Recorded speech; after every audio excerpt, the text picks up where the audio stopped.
This weekend, only at Macy's, it's our lowest prices of spring. How low? Diamond rings, pendants, and earrings, only $399, originally $1,500. Ninja blenders, now $89.99. And $395 men's designer suits, only $99.99. So if you're wondering why you should shop Macy's lowest prices sale, well, the name pretty much says it all. It's our lowest prices for one weekend only. Starts tomorrow at Macy's. Savings off already reduced prices. Exclusions apply. We know magic isn't real. Card tricks, pulling a rabbit out of a hat, cutting a woman in half. These are illusions. They look real, they're impossible to explain when done well, but they're only tricks to entertain us. Aleister Crowley wasn't interested in that kind of magic. Crowley is legendary for his exploration of actual magic, black magic, the tools of the occult. He wasn't after tricks, he wanted the real thing. As a child, Crowley's mother nicknamed him the Beast 666 for his bad behavior. This is, as you probably know, the numerical sign of Satan from the Bible. Now, most of us would be hurt, at least insulted, if our mom nicknamed us Satan. But for Aleister Crowley, being Satan was not an insult. It was a goal.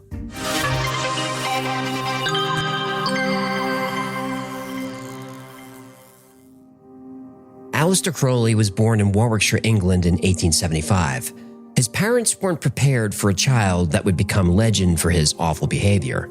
They were Christian fundamentalists. In fact, they were part of an extreme sect within the fundamentalists called the Plymouth Brethren. And his father Edward was not just a member of the Brethren, he was a preacher. They believed the Bible was the literal truth. So when his mother Emily called Aleister the Beast, it was not a joke. The Crowley children were only allowed to read one book. You guessed it, the Bible. The version used by the Plymouth Brethren contained 66 books.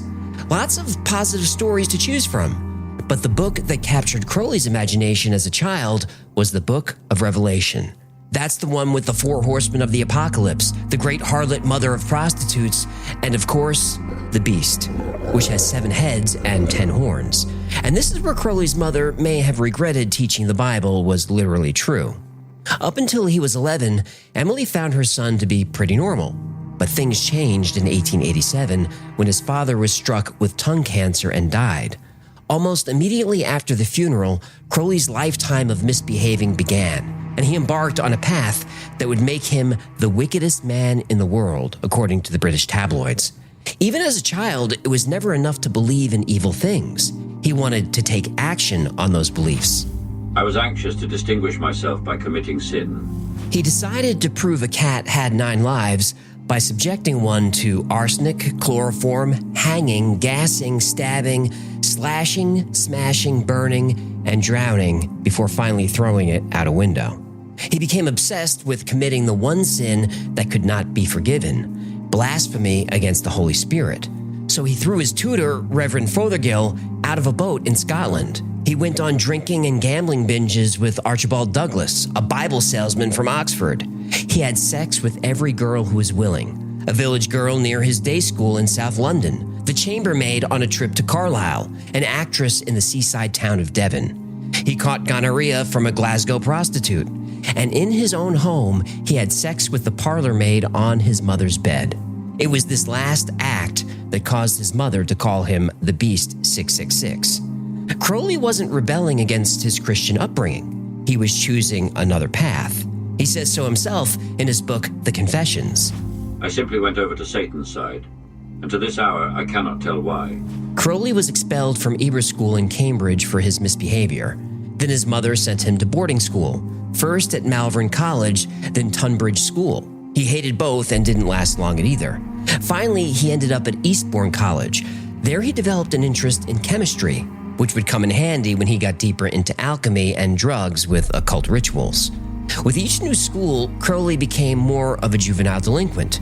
He was intelligent, he was just more interested in bold action than sitting in a classroom. He became an avid mountain climber. He wrote poetry. He continued to have as much sex with as many people as possible, often with prostitutes.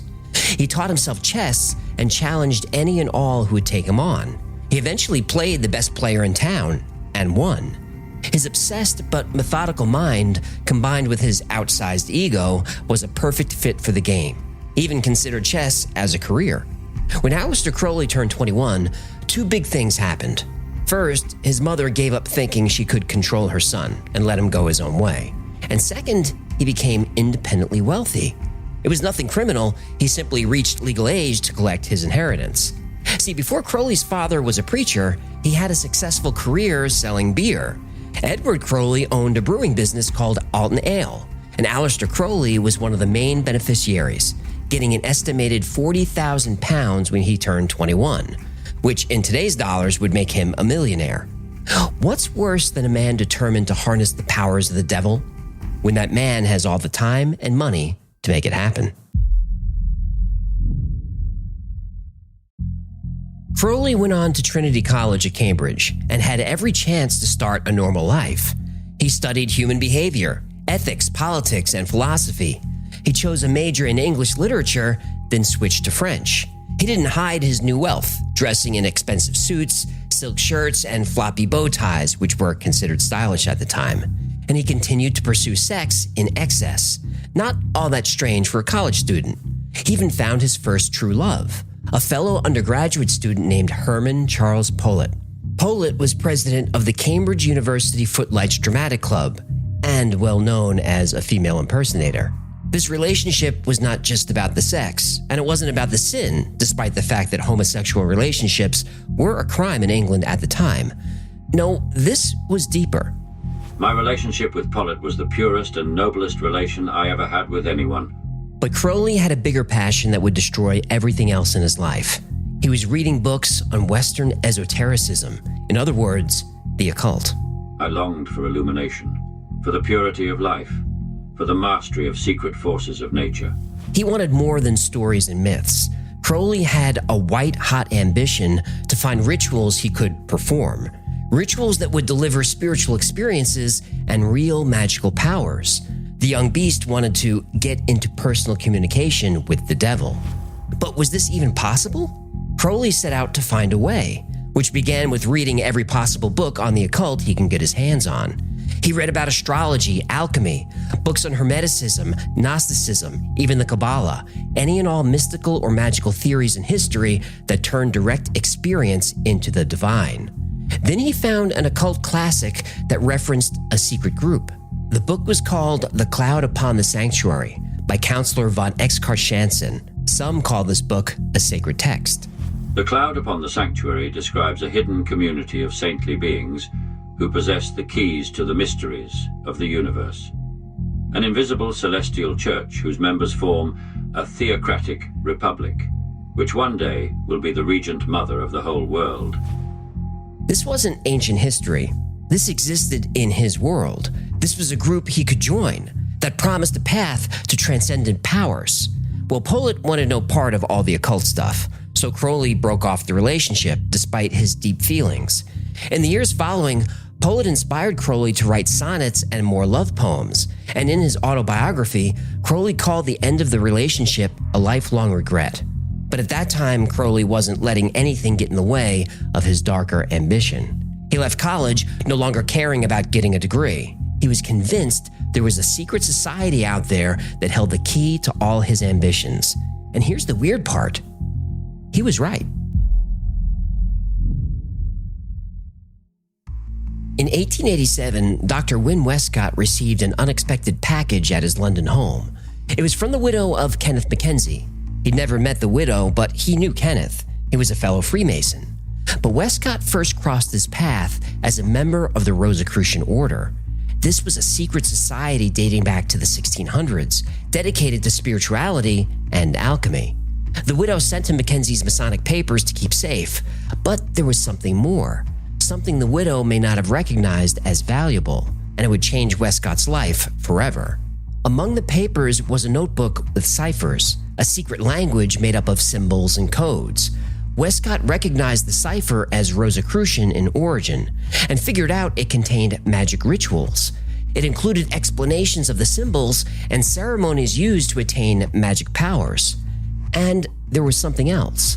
Between the pages, Westcott discovered a note with the address of a Fräulein Anna Sprengel in Stuttgart, Germany.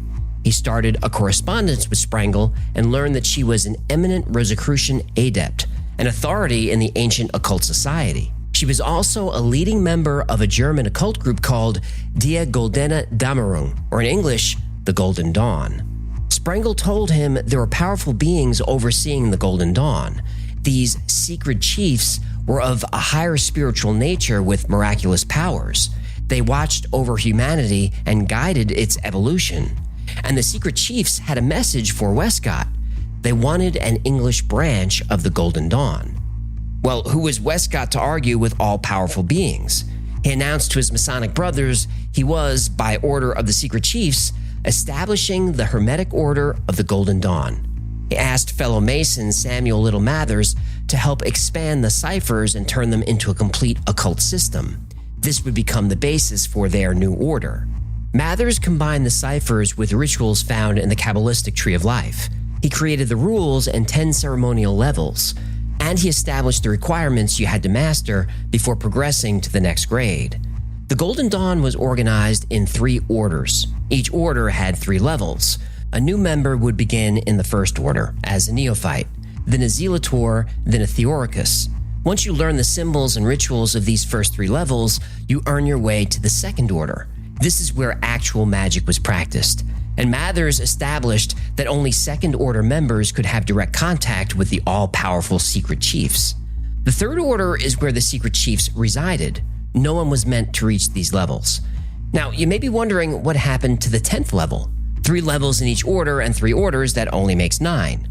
Mathers described a level before the third order called the Abyss. You have to cross the Abyss to get to the third order. So, what's the Abyss? Mathers described it as a chasm in existence where your binary dualistic conceptions dissolve. There's no longer a you separate from the world. At that point, one of 2 things happen. If all goes well, you enter a mystical realm beyond good and evil where all is one. And if it doesn't, you descend into madness. Again, only the secret chiefs were in this third order, so it's not surprising the founders of the Golden Dawn, Westcott, Mathers, and another occultist, Dr. William Woodman, made themselves the heads of the second order. And in 1888, they founded the first Golden Dawn temple in England. Their charter stated the purpose of the Golden Dawn was the study of occult science and further investigations of the mysteries of life and death. Breaking with the Freemasons, this new order allowed men and women to join. And the Golden Dawn was a success. In fact, it became the most famous magical society of the modern age.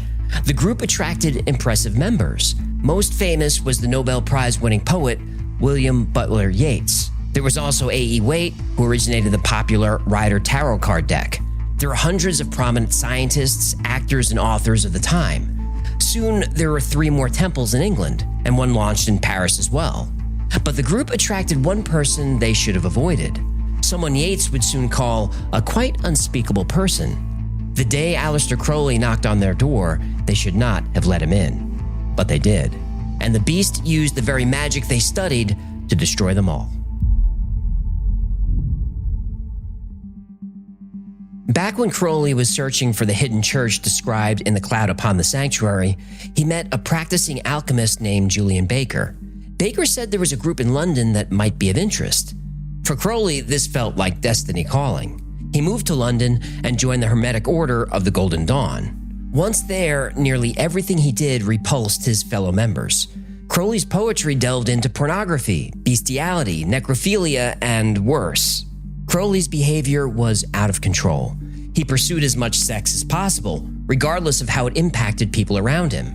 His partners included several members of the Golden Dawn, plus American opera singer Susan Strong and the wife of a colonel stationed in India, Lillian Horniblow, to name a few. He also took a number of drugs. At first, they were meant to help with his asthma, but his choice of drugs were pretty strong just to treat asthma. He became a regular user of opium, morphine, cocaine, and chloroform. There's a reason rock stars like Ozzy Osbourne and Jimmy Page idolized him. Everything with Crowley was sex, drugs, and rock and roll, minus the rock and roll. And everything Crowley did was to the extreme. This ended up being the problem with the Golden Dawn. Nothing was extreme about it. When he arrived for his initiation into the order, he expected a mysterious hidden temple, but he found an ordinary Masonic lodge next door to London's popular markets and museums. He hoped to perform rituals that resulted in unforgivable sin, shaking the foundations of good and evil. He wanted to train in black magic and bring forth demons. What he found were ordinary people wearing robes in a rented hall sharing an interest in magic. But he stuck with it anyway. He wanted to unlock all the secrets. Because he was already well read in the occult, Crowley rose through the levels of the First Order quickly. He already knew everything required of a neophyte from his reading in the occult: the 4 elements of the ancients, the zodiac signs, the symbolism in the Tree of Life. The next levels, Zelator and Theoricus, were easy for him as well. They involved learning alchemical symbolism and Kabbalistic principles, which he knew well. He quickly found himself through the First Order training and at the doorway to the powerful Second Order. Mathers and other founders were getting nervous seeing this controversial figure approach their level in the Golden Dawn. So they required Crowley to wait 6 months before starting on the Second Order training. They called it a probationary period. Of course, the beast was not someone who played by the rules and waited for anything. He was determined to get through the ranks of the Golden Dawn. His goal was the abyss and beyond. But the next milestone, the thing most Golden Dawn initiates hope to reach, happened at the first level in the Second Order training. At this stage, you learned a difficult but powerful ritual Mathers called Sacred Magic of Abramelin the Mage. What made this ritual so intriguing? Through the Abramelin ritual, it was said you can conjure a mystical meeting with your holy guardian angel. This was an incredible event, if you can reach it. The holy guardian angel was a spiritual entity that was a guiding force in your life. And for Crowley, it wouldn't wait. Aleister Crowley rented an apartment on Chancery Lane in one of the nicer areas of London. And to fit in better, he upgraded his own name to Count Vladimir Zverev. Okay, the name wasn't just to sound fancy. Part of the Abramelin ritual required breaking off from your family, so he adopted a different name to separate himself from his own family name. Pretending to be a Russian count, well, that was just Crowley's ego at work. Crowley turned his new apartment into his private temple. 2 temples, actually. One bedroom became the White Temple for good magic. This room was lined with 6 large mirrors to reflect the energies he invoked back to him. The other bedroom became the Black Temple for, well, the other kind of magic. And if that wasn't strange enough, Crowley kept a human skeleton in the cupboard of the dining room. He attempted to bring the skeleton back to life by feeding it blood, small birds, and tea. Well, all good Brits like a cup of tea. Then he started daily conjurations, talismans, rituals, and other magic work. And the spiritual world took notice. One night, returning from a dinner out, Crowley found a large and mysterious magical cat in his stairwell. He heard sounds from inside his apartment, objects being thrown around, feet running, and strange inhuman laughter.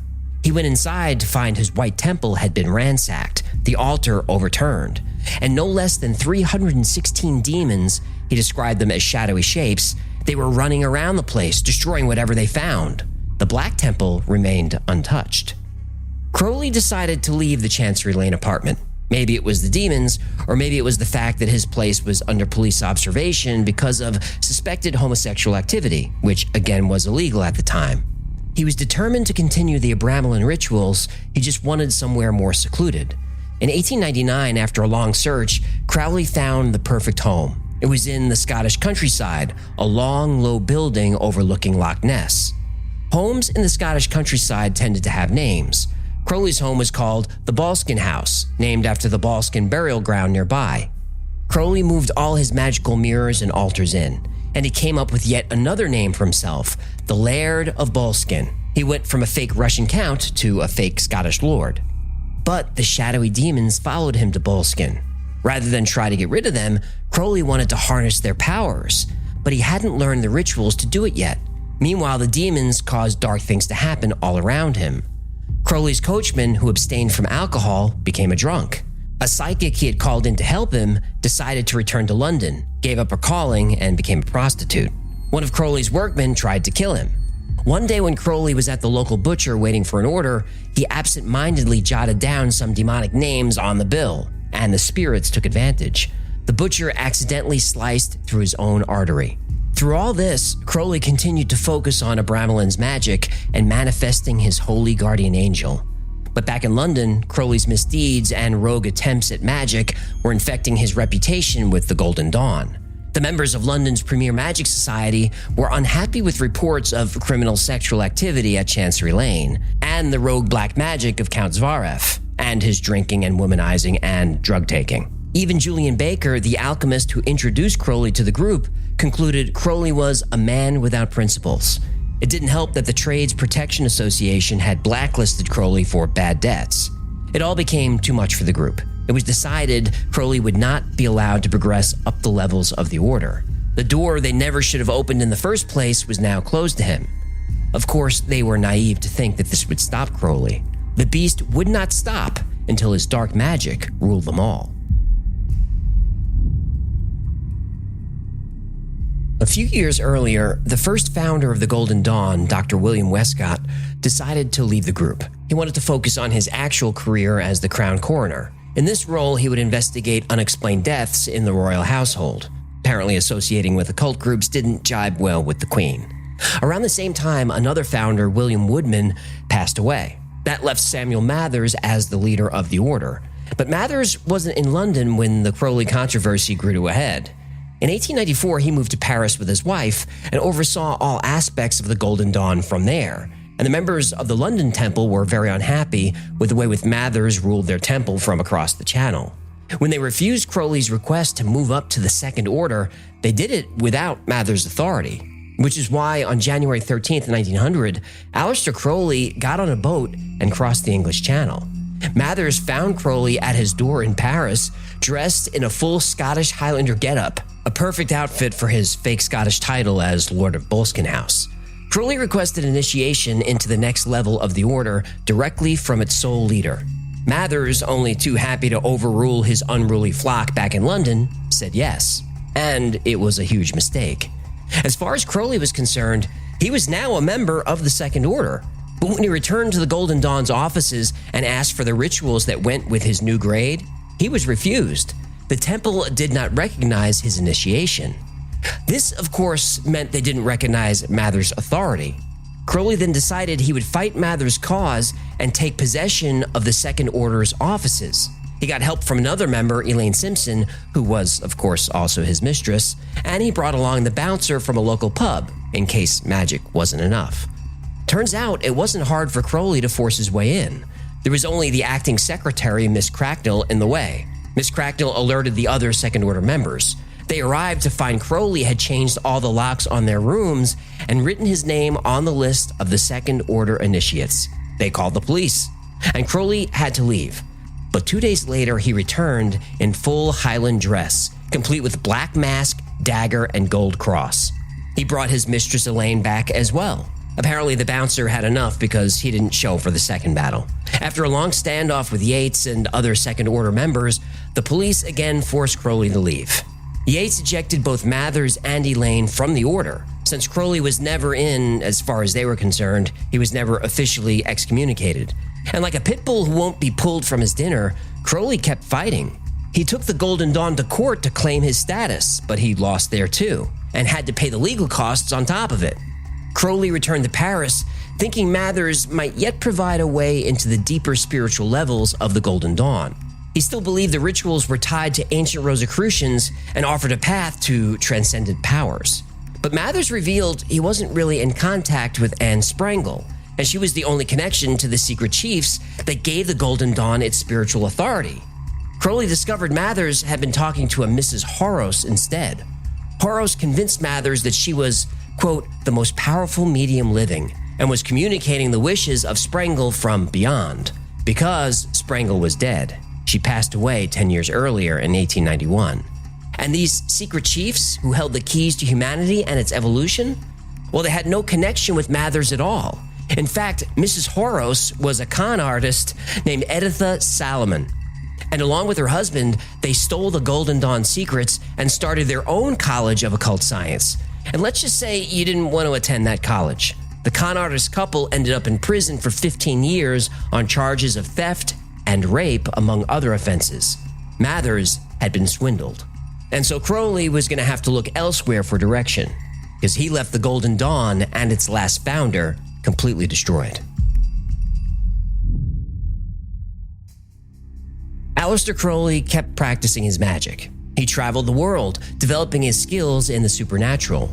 In Mexico, he developed a method of inducing a trance by doing a magical dance, and he claimed to be able to make himself invisible, getting to the point where his image in a mirror became faint and jittery like an old film. He continued to wear a jeweled gold ornament as a sign of his second-order standing. But while most official studies in magic required living a pure life, Crowley was trying a different route. He had an insatiable appetite for the extreme.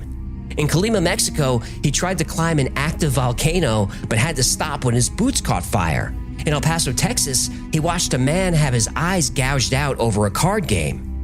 On a boat bound for Honolulu, he fell in love with an older woman who had an adolescent son. Crowley published a book of sonnets about their sexual exploits called Alice and Adultery. He ended up in Japan, where he considered becoming a Buddhist monk, but that didn't take, which is good since nothing Crowley ever did is allowed if you're a Buddhist monk. But he didn't stop there.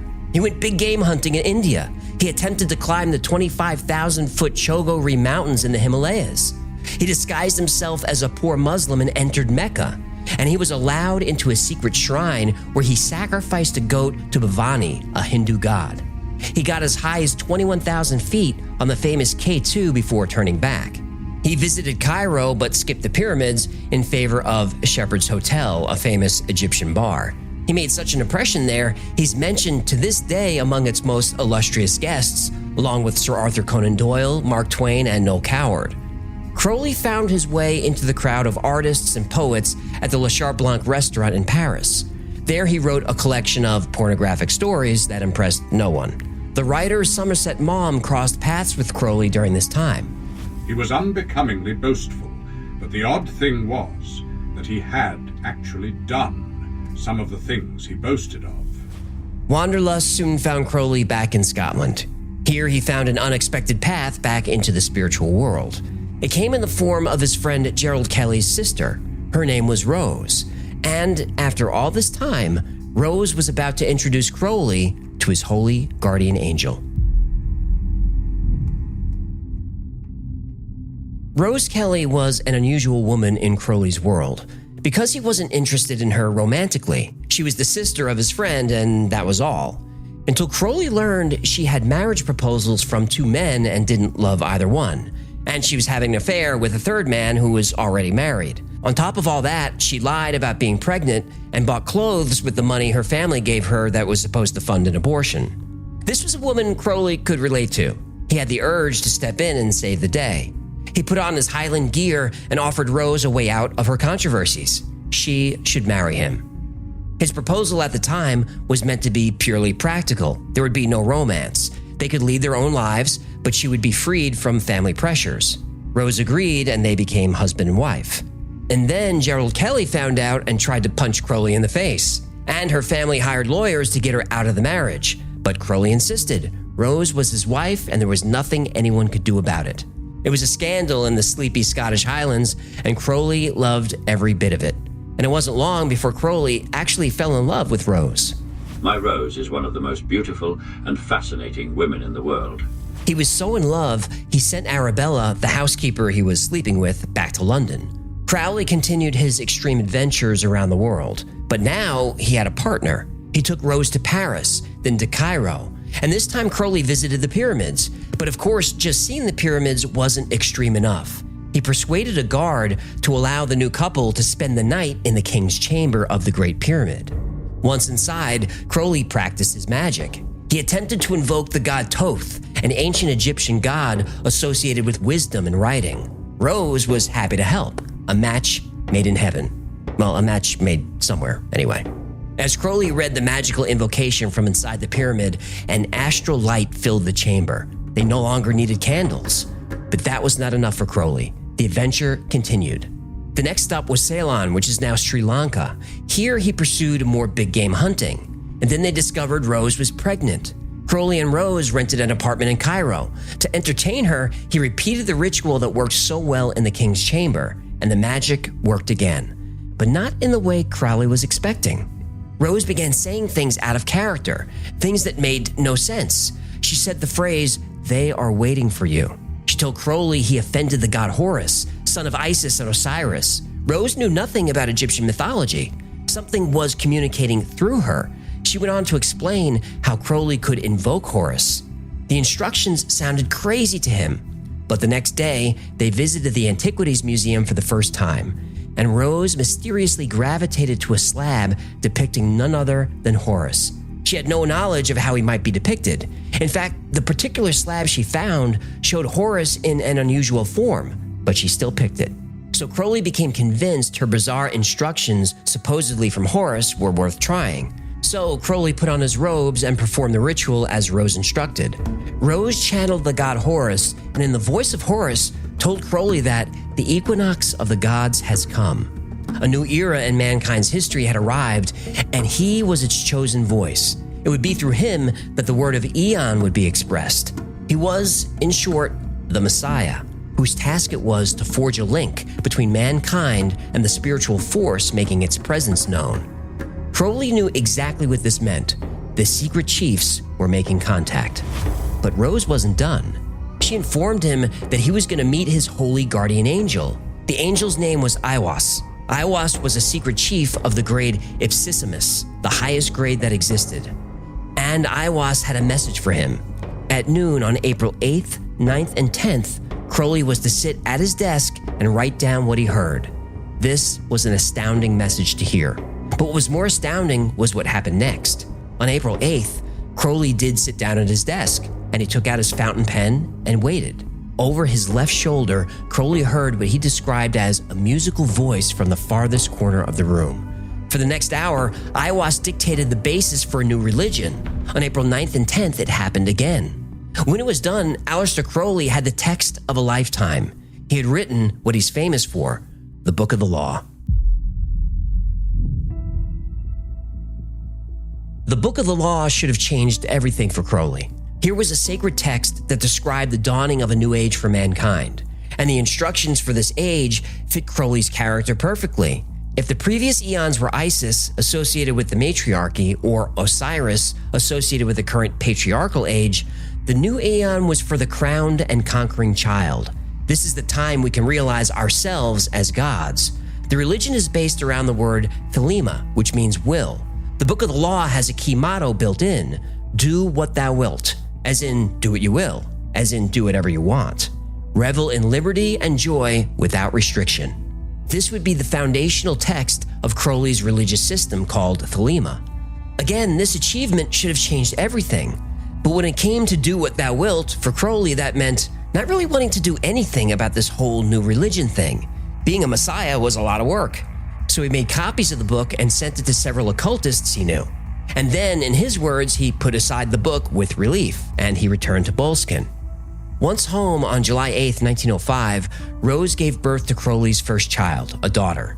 Now, the most popular girl names in 1905 were Mary, Helen, Margaret, or Anna. But Crowley had to go to the extreme, even with his daughter's name, which was Nui Ma Ahator Hecate Sappho Jezebel Lilith. And yes, most people just called her Lilith. Lilith, by the way, was a female demon in Babylonian and ancient Jewish folklore. Once she had a name, really too many names, he returned to his non-stop extreme travels around the world. And that's where the story gets even crazier. Crowley set out to climb yet another of the world's tallest mountains. This time it was Kanchenjunga in the Himalayas. This was known as the most treacherous mountain to climb on the planet.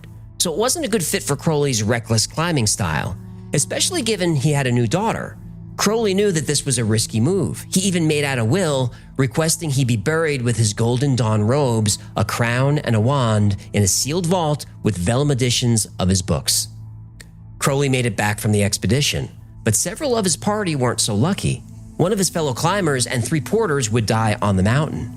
But Crowley didn't spend much time grieving. Instead, he took solace with a Nepalese girl and went big game hunting in Calcutta.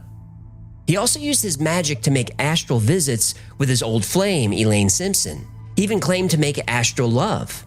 He had Rose and Lilith meet him in India, but the family couldn't stay in the country since Crowley shot and killed a native who tried to mug him. The next stop was China, where Crowley ignored warnings about traveling the Burma-China border with a wife and child. He wanted to use the treacherous journey as a spiritual experience. It was time, he decided, to cross the abyss. On horseback in a remote part of Asia, Crowley continued the Abramelin magic rituals. To do this, he created an imaginal temple. Not imaginary, but imaginal, meaning one that is very real, but existing in his mind.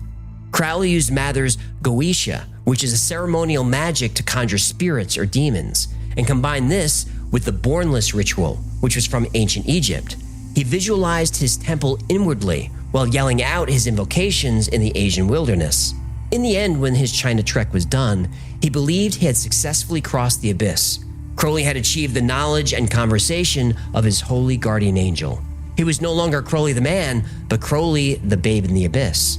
And he came to the realization that his purpose in life was to teach others how to contact their own holy guardian angels and discover their true wills. In March of 1906, the Crowley family would return to Britain, but they would get there separately. Rose was instructed to take Lilith and get to Europe via India. Crowley headed to the United States, where he hoped to get support for yet another expedition to Kachinjunga. Apparently, living through the last one wasn't good enough. He was out to tempt fate again. Fate did deal him a bad hand, but it wasn't about the expedition. Well, the news wasn't good there either. He found no support for another climb, and Crowley returned to England. That's where he was given the news that Rose and Lilith had serious troubles in their travels through India. Lilith died of typhus when they were in Rangoon, and Rose had fallen into alcoholism. Crowley was heartbroken. His spiritual life was ascending, but normal life on Earth was not playing fair. His health began to suffer, and his marriage to Rose was failing. Crowley had a higher calling now. He was in service of the gods. He was the chosen one. In his book, The Confessions, Crowley says that when you have to emancipate mankind, things like having a home and family become unimportant. He declared he had completed the Abramelin magic on October 9, 1905, in the Ashdown Park Hotel in Surrey. Rose was there to witness his proclamation. His consciousness had been absorbed into his holy guardian angel. He would no longer look to join secret magical societies. It was time for Aleister Crowley to start his own. Crowley asked fellow occultist George Cecil Jones to help him develop this new esoteric order. They practiced rituals together and developed new initiation rites.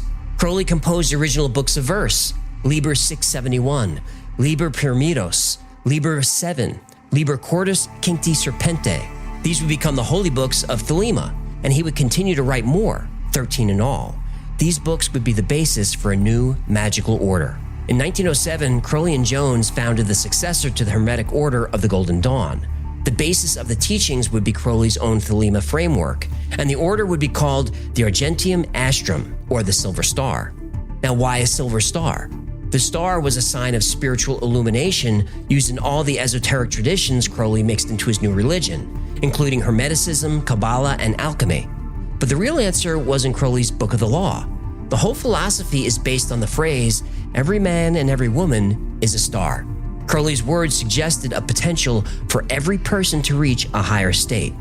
Of course, Crowley only seemed to care about his own star. This is where the divide between his spiritual words and his earthly actions continued to grow wider. It was like a battle inside him between good and evil, between Crowley as Messiah versus Crowley as the Beast. And with every passing year, it seemed the Beast was determined to win. By 1908, Rose was slipping deeper into alcoholism and becoming mentally unstable. But the Beast didn't seem to care. He spent as much time away from her as possible.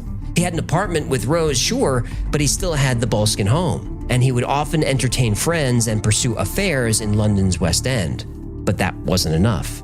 The Beast rented himself a room in the Hotel de Bois in the Latin Quarter in Paris. This wasn't a week's vacation. Crowley kept the Paris hotel room for years, and Paris turned out to be a great jumping-off point for forays into Venice. Through all this, Rose gave birth to Crowley's second daughter. This one got fewer names. They called her Lola Zaza Crowley. But Crowley did not return home for Lola, because at last, the Beast was unleashed. Just a year later, a doctor would have Rose institutionalized. The Beast saw this as a time to officially get a divorce, and his position as the leader of his own spiritual order became a never-ending pipeline of willing sexual partners. He first noticed Layla Waddell playing the violin in one of his ceremonies as members danced around the altar. She had traveled from Australia to devote herself to Crowley's order. She soon became his mistress. He trained her to evoke the demon Bartzabel through dance, and he chose Leela to lead a troupe of musicians he took to Moscow in 1913 to perform and make some money. The group was called the Ragged Ragtime Girls. The Beast described them as 3 dipsomaniacs and 4 nymphomaniacs, so his intentions for them were clear. He found Annie Ringler, a Hungarian woman, at a cafe. She confessed to wanting satisfaction beyond Earth's power to supply. The Beast would happily deliver. The two of them engaged in sadomasochistic rituals, flogging and inflicting physical cruelties on each other. At a dinner hosted by a journalist friend, Crowley met Jane Foster and Helen Hollis. He nicknamed them the Cat and the Snake. He thought Foster, a fashion model, was beautiful beyond my dearest dream. Hollis, an actress, was no different. He described her as glittering with the loveliness of lust. His feelings for these women were so strong, he suspected the secret chiefs had sent them as a test. He first had a relationship with Foster. She was married, which didn't stop her from being his mistress, but it did stop the relationship from lasting. Hollis would be next. She discovered the Beast liked to give what he called the serpent's kiss. He had unusually pointed canine teeth and liked to take a bit of flesh from his lovers to the point where he drew blood. In fact, the heiress Nancy Cunard claimed she got blood poisoning from one of Crowley's bites. In April 1916, Crowley met and seduced Alice Coomaraswamy, a singer who is married to an art historian. He called this relationship the most magnificent in all ways since I can remember. And when he said all ways, he meant it. Alice became pregnant with Crowley's child. The Beast in him did not care she was married. He wanted a son to carry on his name. But the fates, or maybe the secret chiefs, intervened. On a voyage across the channel, Alice miscarried. And when she begged him to take her back anyway, the Beast refused and accused her of killing their baby by choosing to take the ocean voyage. It was as if his spiritual philosophy, do what you will, only applied to him. His writing proved it. He was seeking followers for his new spiritual order, but instead of calling them Thelemics, he took to calling them Crowleyans. It was officially the cult of Crowley. If he ever had intentions to help his followers become stars, the Beast in him had other plans. Nobody warned Victor Newberg. He was 23 years old and came from a wealthy family. He was awkward and insecure, but he was building a decent life, attending Cambridge, pursuing his interest in poetry. By chance, he'd met a friend of Aleister Crowley at a funeral, and unbeknownst to Newberg, that friend recommended him as a potential new recruit for Crowley's order. One day, Newberg was in his room at Cambridge studying, and he realized there was someone standing at his door.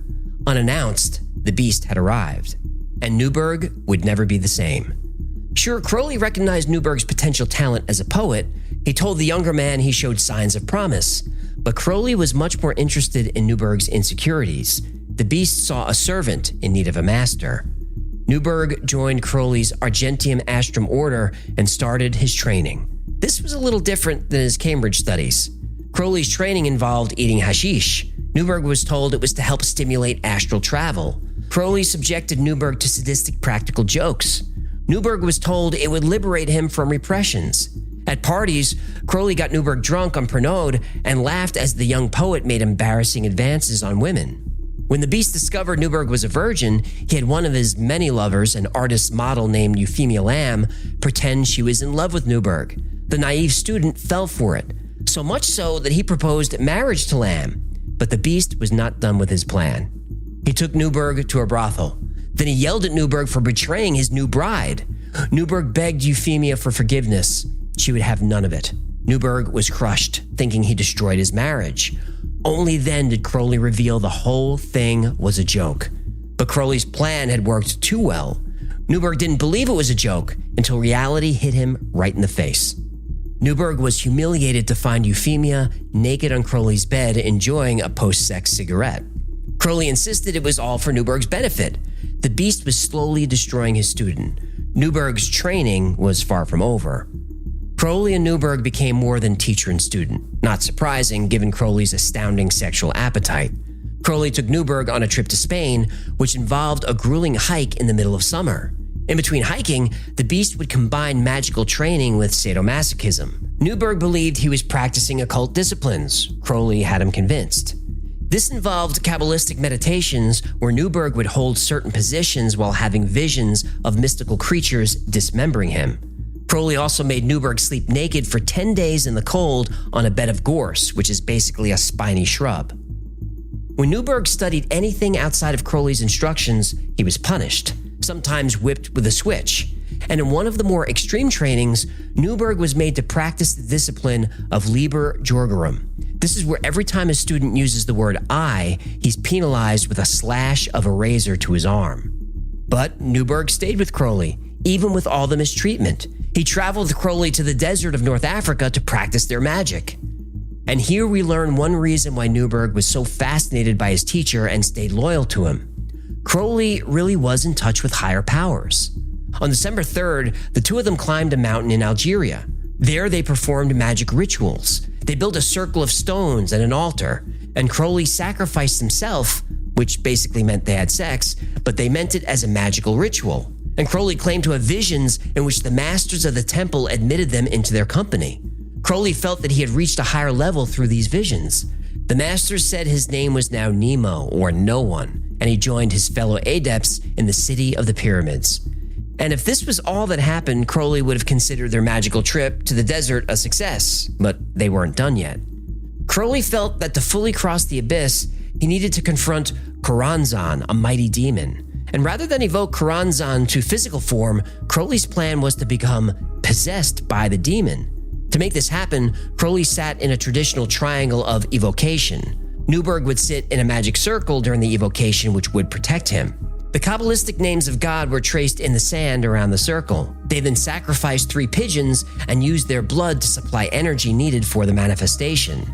Now the magic circle was considered fortified against the demon, and Newberg would be safe. Still, Crowley warned Newberg to resist any attempts by Choronzon to draw him out of the circle's protection. Swearing upon his holy guardian angel, Newberg performed the banishing rituals of the pentagram and hexagram with his magic dagger. Crowley put his hood on, covering his face with only slits to see, and he adopted the diamond pose. Basically, he sat with his back straight and legs bent underneath him, facing out as if he was about to meditate. Then Crowley spoke the invocation that would call the demon. Newberg couldn't make out the words at first. Crowley was saying something about the abyss. Then Newberg heard Zasas, Zasas, Nasa Tanada Zasas. These are the words Adam is said to have used to open the gates of hell. When Crowley said the words, it actually worked. The abyss opened and Choronzon appeared. And right away, the demon attempted to lure Newberg out of the magic circle. Suddenly, Crowley changed into the form of a courtesan that Newberg knew in Paris. The courtesan offered to sit at Newberg's feet and become his slave. When that didn't work, Choronzon tried other forms, an old man and then a snake. Newberg couldn't believe what he was witnessing. The demon then became Crowley begging for water. It began insulting Aiwass, which was blasphemy in Crowley's religion, calling all their rituals filthy sorceries. Newberg resisted. Finally, Choronzon tore off his robe and threw himself on Newberg, attempting to tear out his throat with his fangs. Newberg flashed his dagger and Choronzon retreated back to his triangle. The demon pleaded to be released from the triangle, pretending to be Crowley again. He just wanted to retrieve his clothes. Newberg wasn't buying it. Finally, Choronzon departed, and the real Crowley was left squatting and naked in the sand. It was an experience Newberg would never forget. Crowley recounted their adventures in a book called The Vision and the Voice, and considered the experience key to his development of thelema. For Newberg, it tragically cemented his relationship with Crowley, and it was not going to end well. Here's the thing. Crowley published a ton of writing, poems, sacred texts, books recounting his experiences, but he didn't sell much. He didn't have a real job, and his jaw-dropping amount of globetrotting was eating up his inheritance. So when one of the Argentium Astra members, Commander Marston, suggested they bring their magic rituals to the public and sell tickets, Crowley jumped on it. In 1910, he wrote a public show, The Rites of Eleusis. And the performance featured 7 rites, one for each of the ancient planets. It featured Crowley, Newberg, and Lilowaddle, and it was pretty successful with audiences. They did a few performances at a small theater on Victoria Street, then moved to a bigger venue. But critics found the show offensive. By our standards, it was mild, but this was 1910, and critics were protectors of public morals. And when, at one point in the show, Waddle kneels on Crowley's chest while he's wearing a Turkish robe, the critic for the Looking Glass tabloid warned of irregular sexual goings-on. Crowley's Argenteum Astrum order was getting press, but it was bad press. The coverage impacted the audience. People stopped coming, and the run of Rites of Eleusis came to a close. Then it got worse. The Looking Glass tabloid smelled a story in Crowley. They did research and dug up dirt. Crowley spent his life to that point painting himself as a satanic rebel, so there was plenty of dirt. His divorce, his frequent adultery, his role in destroying the Golden Dawn, his questionable magic practices in his chancery apartment, his unmentionable crimes with other men, suddenly it was all in print for the public to see, and it took the energy out of the Argenteum Astrum. Membership began a steady decline, and Crowley wasn't interested in rebuilding. Turns out he wouldn't have to worry about it. The beast was driving this bus. It was May 1912, and Crowley was at a party in Chelsea hosted by socialite Gwendolyn Otter. He had just dosed the drink of the writer Catherine Mansfield with anilonium, which we call peyote. Mansfield called him a pretentious, dirty fellow. But before Crowley had a chance to turn this into a seduction, he was pulled aside by another guest, an eccentric German named Theodor Reuss. And Reuss was upset for a very different reason. Reuss was a fellow occultist. In fact, he was head of the Ordo Templi Orientis, or OTO. This was a fringe Masonic occult society that had a secret Crowley would recognize. The OTO rituals were obsessed with sex. Reuss had read Crowley's The Book of Lies, a collection of obscure Kabbalistic aphorisms, and Reuss accused Crowley of revealing secrets of OTO rituals. Apparently, Crowley had inadvertently made up sexual ceremonies that mirrored OTO secret rituals. Reuss came around to believing Crowley, and he realized they should join forces, given their common interest in sex magic. Crowley was made head of the OTO in Great Britain and given the title Supreme and Holy King of Ireland, Iona, and all the Britons within the sanctuary of Gnosis. Crowley added one more title, Baphomet, the satanic deity the Templars worshipped. Crowley called his OTO lodge the Mysteria Mystica Maxima. He hired a woman named Vittoria Cremers to manage the lodge, only to see her leave because of the beast's behavior. Of Crowley, she said, it was sex that rotted him. He was a sex maniac. He rewrote the British OTO rituals, incorporating his own philosophies, and he began offering the Mysteria Mystica Maxima Manifesto for a 100-pound membership. The beast found a way to turn the OTO into a moneymaker. And when he needed more, he would perform private occult shows. According to American journalist Harry Kemp, who attended a show, Crowley would play the role of high priest and sit in front of a black altar with a gold circle and a serpent. Women wearing masks would form a procession as Crowley chanted, "There is no good, evil is good, blessed be the principle of evil." Then general pandemonium broke out and an orgy ensued. The beast was truly in the driver's seat. In December 1913, Crowley cast Newberg in another performance, one that would outdo the first in all the wrong ways. The Paris Working was a show unlike any other. A 7-week ritual included heavy use of drugs and acts of sex, all for the purposes of magic and ceremony. Crowley himself would participate in what he called the sex magic. He felt it was more effective in reaching spiritual goals than pure ceremony. Over the 7 weeks of performances, Crowley and Newberg performed 24 rituals, all dutifully recorded in the holy books. The goal of the Paris Working was the invocation of Mercury, the god of writing, and Jupiter, the god of good fortune. At this point, Newberg's parents were very concerned over the amount of money he was giving his guru, Crowley, so Jupiter was included in the hopes of bringing help to their finances. But Newberg's parents should have been more concerned with their son's role in the Paris Working, which involved sex and sadomasochism. When the 7 weeks were over, Crowley deemed the show successful. He was inspired to write a story called The Stratagem, which was well received. Thus, Mercury showed his presence. Newberg's aunt stepped in with some money, so the effect of Jupiter was evident. But Newberg did not fare well after the humiliating experiences of the Paris Working. He had a nervous breakdown, and he would never see the beast again. In early 1918, Crowley had moved to New York to spread his philosophy to new territory. He gave electron magic to a small audience. After the talk, he was approached by Alma Herzig. They developed a relationship, and 2 months later, Alma and her sister Leah visited Crowley at his studio. This time, it was Leah that caught the attention of the beast. As Crowley describes it, Alma was busy talking about searching for lodging in the area when Crowley looked at Leah and kissed her, and he continued to kiss her until Alma left, and they kept kissing.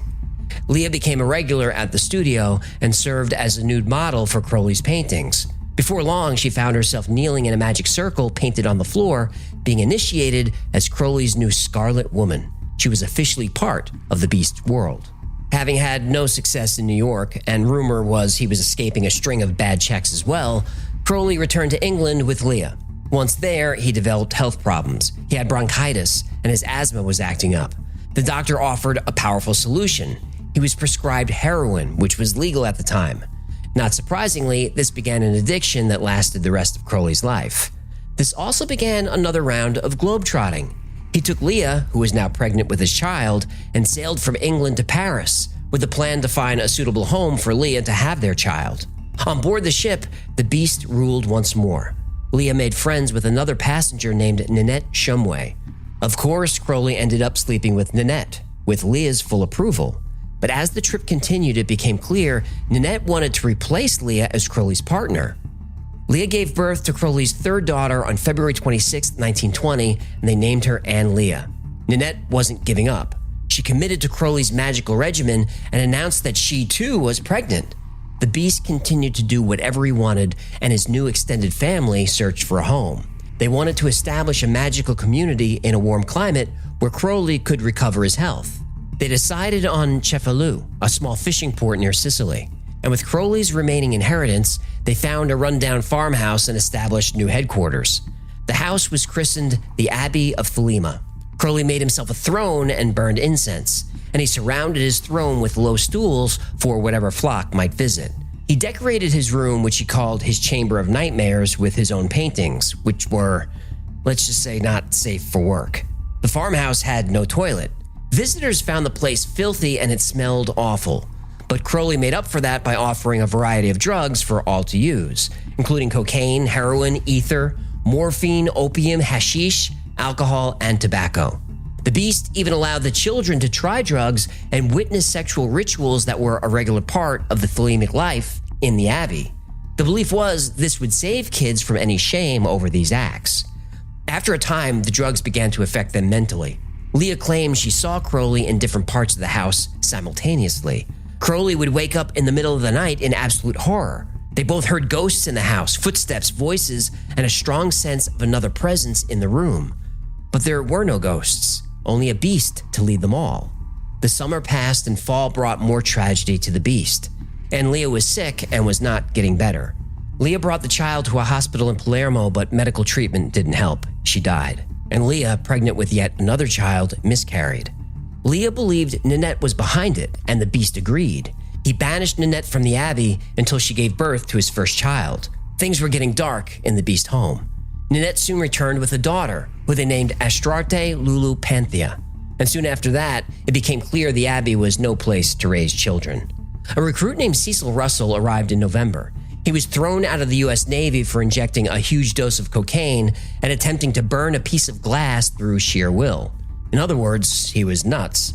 Crowley attempted to educate Russell in the ways of Thelema, which meant convincing him to perform a sexual act. Russell wasn't having it, later saying Crowley just didn't turn me on. But another recruit, a bricklayer named Fran Bennett, took to the teachings and gave Crowley what he wanted. Nanette's sister Mimi was game to participate in the Abbey's sex magic, but her older sister Helen was appalled and complained to the British consul in Palermo about the illegal activities at the Abbey. Two writer friends of Crowley's visited from Paris, Mary Butts and Cecil Maitland. They took part in the free drug use, and they participated in ceremonies from Crowley's Book of the Law. One of these was a meal that included the blood of a bird and, well, I'm just going to say it, goat feces. Mary and Cecil left the Abbey seriously ill and addicted to heroin. The dark events continued at the home of the beast with visitors and recruits who found their way to Crowley's door. And the whole thing culminated in the visit from Betty May and Raoul Loveday. Their experience at the Abbey would be its downfall. Betty May met Crowley at the Café Royal in Paris. She She grew up in a local brothel, did some modeling as a teen, then joined a gang of Paris thieves called the Apaches. By the time she met Crowley, she was a heavy cocaine user and drinker and married a younger man named Raoul Loveday. Loveday was an odd match. He had an Oxford education, but he had a fascination with ancient Egypt and the occult, so of course he read much of Crowley's work. The Beast saw Loveday as a potential new student, someone he could dominate like he did with Newberg. Eventually, after sessions of astral traveling fueled by ether, Crowley convinced Loveday to visit the Abbey. Betty came along reluctantly. And while Crowley welcomed Loveday into his teachings, Betty was made a housekeeper. Loveday had fallen under Crowley's spell, even succumbing to the razor punishment every time he said "I." More importantly, she became concerned for Loveday's health. With all the mistreatment from the Beast, he was getting sick, maybe from hepatitis transmitted through drug use or sexual acts. Now we're at the thing I didn't want to mention. The end came after a ritual involving a common house cat. Crowley noticed it one night under the table and considered it an evil spirit. When Crowley picked up the cat, it scratched him, and he took this as an unscheduled punishment on the Beast himself, no less. He ordered Loveday to sacrifice the cat. Crowley anesthetized the cat with ether and put it in a sack. Loveday recited a long incantation, holding the drugged cat with one hand and a knife in the other. But as Loveday went to stab the bag, the cat bolted out of the sack, showering the room with blood. The Beast ended up collecting the blood in a silver cup and commanding Loveday to drink it. Soon after, Loveday became seriously ill. It could have been the blood, but really there were any number of things that might cause bad health in that farmhouse. Loveday died from the sickness.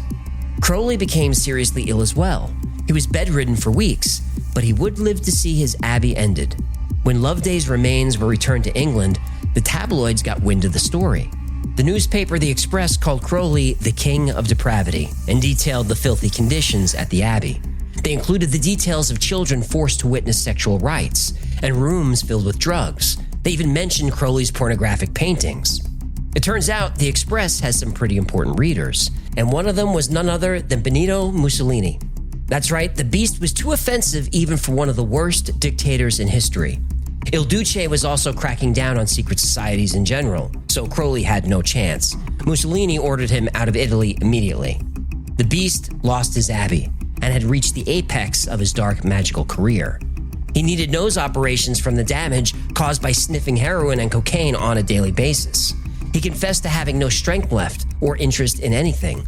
Leah stood by him despite the fact that they were destitute. But the light of spirituality would not lead him to a new destination. It was the Beast who won the day once again. Dorothy Olson was American, attractive, and willing to pay for magical instruction. And in 1924, she found her way to Crowley's door. Crowley did as he always did. He abandoned Leah and took Olson to Tunis for yet another magical retirement. Olson ended up pregnant, and she fell into bad health, likely due to the drug use that was now part of the Beast's magic. Eventually, Dorothy miscarried and became an alcoholic. Rumor is that she drank herself to death in 1930. Crowley went on indulging his every will. He juggled multiple mistresses until he met a Nicaraguan woman named Marisa Teresa Ferrari and found she had considerable magic potential. Crowley called her the High Priestess of Voodoo. They were soon involved in an intense sexual relationship. They ended up getting married, but this was a practical decision. She needed entry into England. Once they made it to the country, Crowley focused all his energy on, well, whatever he wanted. History tragically repeated itself.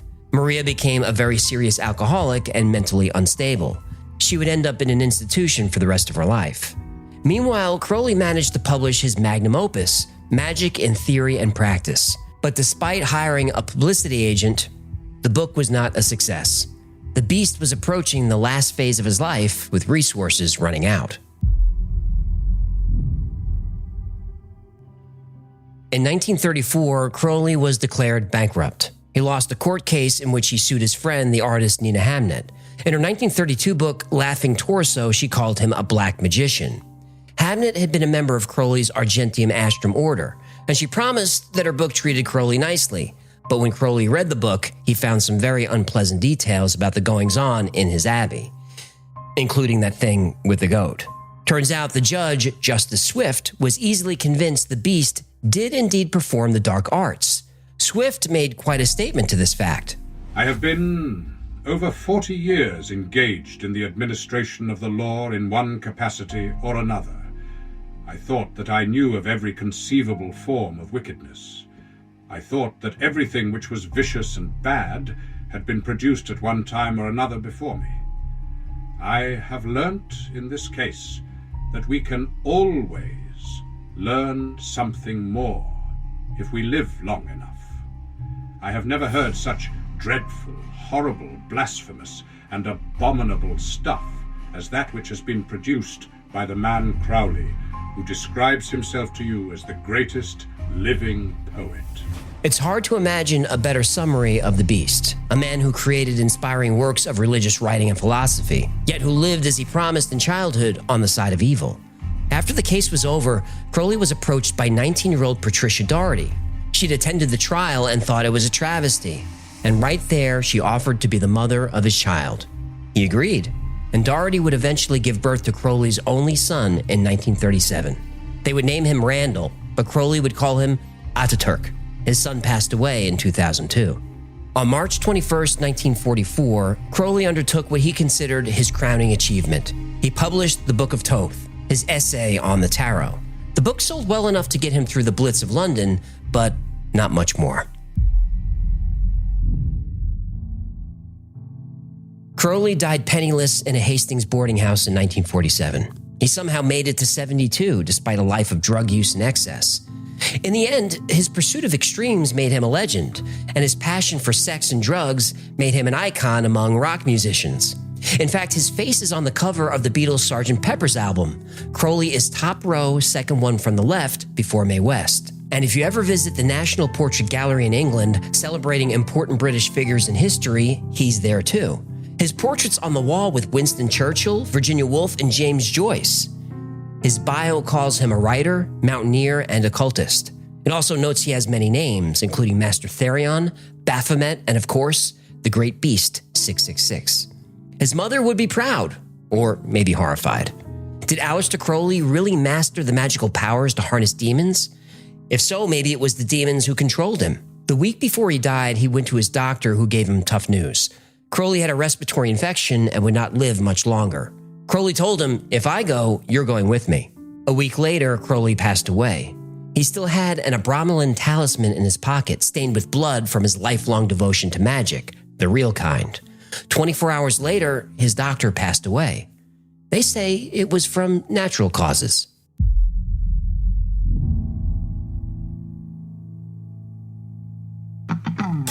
Thank you so much for hanging out with me today. My name is AJ. This has been the Y-Files. If you had fun or learned anything, do me a favor, leave the podcast a nice review. That lets me know to keep making these things for you.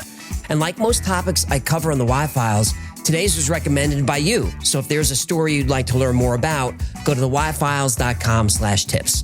And special thanks to our patrons who make the Y-Files possible. I dedicate every episode to you, and I couldn't do this without your support. So if you'd like to support the Y-Files, consider becoming a member on Patreon. For as little as $3 a month, you get all kinds of perks. You get early access to videos without commercials. You get first dibs on products like the Hecklefish Talking Plushie. You get special access on Discord. And you get 2 private live streams every week just for you. Plus, you help keep the Y-Files alive. Another great way to support is grab something from the Y-Files store. Go to shop.theyfiles.com, and we've got mugs and t-shirts and all the typical merch, but I'll make you 2 promises. 1, our merch is way more fun than anyone else, and 2, I keep the prices much lower than other creators. And if you've followed the Y-Files for a while, you know it's important to me to keep the cost to you as low as possible. All right, those are the plugs, and that's the show. Until next time, be safe, be kind, and know that you are appreciated.